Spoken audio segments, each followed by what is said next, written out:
Bonjour, comment allez-vous? J'espère que vous allez très bien. Aujourd'hui, je vais vous parler de l'analyse des erreurs. Pour commencer, je vais faire un bref aperçu théorique de la question de l'erreur. Pour continuer, je vais analyser les erreurs d'un corpus écrit sous forme de revue. Et pour finir, je vais synthétiser les points les plus importants qui ont été trouvés au cours de l'analyse.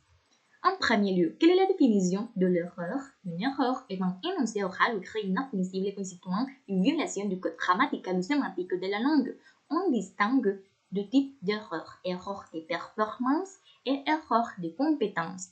Les erreurs de performance, appelées aussi fautes, sont les erreurs causées par la distraction ou l'oubli.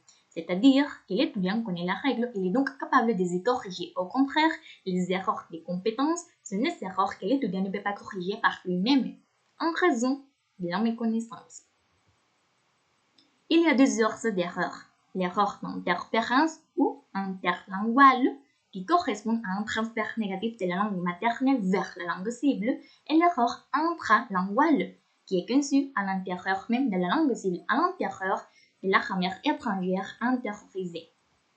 Les erreurs peuvent être causées par des aspects tels que surgénéralisation, application incomplète de la règle, méconnaissance du système, mauvaise application de la règle, mauvaise interprétation des règles, fausse analogie, d'oubli, lapsus, entre autres. En ce qui concerne les typologies des erreurs, ils sont divisés en 8 catégories. Lexicales, sémantiques, syntaxe, morphologiques, orthographe, morphosyntaxe, grammatique et finalement sociolinguistique. En second lieu, je continue avec l'analyse d'un corpus écrit. Ce texte a été rédigé par un étudiant de FLE au niveau A2. Ce niveau se caractérise par une intensité de 120 heures d'apprentissage, plus ou moins. Vous pouvez mettre en pause la vidéo pour lire la consigne et le texte. Le nombre de mots utilisés par l'étudiant était de 98. Maintenant, en parlant de l'analyse des erreurs, j'ai identifié 20 erreurs. Je vais commencer par l'erreur que j'ai trouvée dans le titre. L'étudiant a écrit le mot école sans accent aigu. Pour cette raison, c'est une faute d'orthographe. C'est une faute parce que l'étudiant a correctement écrit ce mot dans une autre partie du texte. Cette faute est causée par l'oubli. Comme c'est une faute, on doit faire seulement la dernière étape de la remédiation, c'est-à-dire le remploi. Je propose de décrire votre école dans un paragraphe de 5 lignes en utilisant des mots avec l'accent aigu. Je continue avec l'erreur de la ligne numéro 1 et 2. L'élève a écrit en tenant compte ce que. La correction est en tenant compte de ce que, ou on pourrait dire compte tenu de ce que. C'est un problème de syntaxe parce que l'élève n'a pas écrit la préposition de.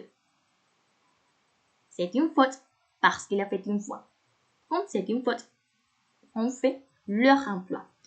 Je propose de rédiger une lettre informelle de 50 ou 60 mots dans laquelle vous devez utiliser la locution en tenant compte de. À la ligne numéro 4, l'étudiant a écrit de manière significative.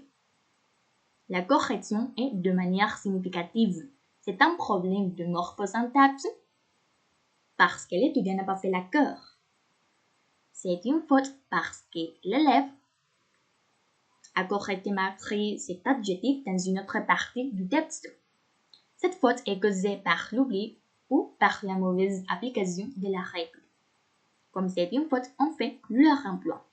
Je suggère de rédiger un texte de 40 ou 50 mots sur une situation qui était significative dans votre vie. Vous devez utiliser des adjectifs féminins. Je continue avec l'erreur de la ligne numéro 6. L'élève a écrit mais aussi expérience. La correction de cette erreur est mais aussi des expériences. C'est un problème de syntaxe parce que l'élève n'a pas écrit l'article indéfini des. Cette erreur est causée par une méconnaissance du système. C'est une erreur parce qu'il l'a répété dans le texte. Comme c'est une erreur, on doit faire les 3 étapes de la remédiation, c'est-à-dire la conceptualisation, avec l'aide de diapositives. Expliquez quand et comment utiliser l'article indéfinité en français. La systématisation, ajoutez des dans les parties du texte que vous jugez nécessaires. Et le remploi. Je suggère d'écrire un texte de 50 ou 60 mots sur comment votre famille célèbre Noël.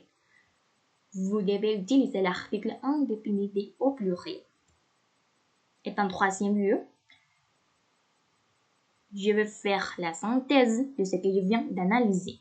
Le texte a des erreurs d'orthographe, de syntaxe, de morphosyntaxe et lexicale. Le type d'erreur prédominant est celui de syntaxe. Vous pouvez les voir. Les 20 erreurs trouvées de suite sont des fautes et des erreurs. Finalement, je vous présente quelques activités de remédiation. C'est tout. Merci beaucoup pour votre attention.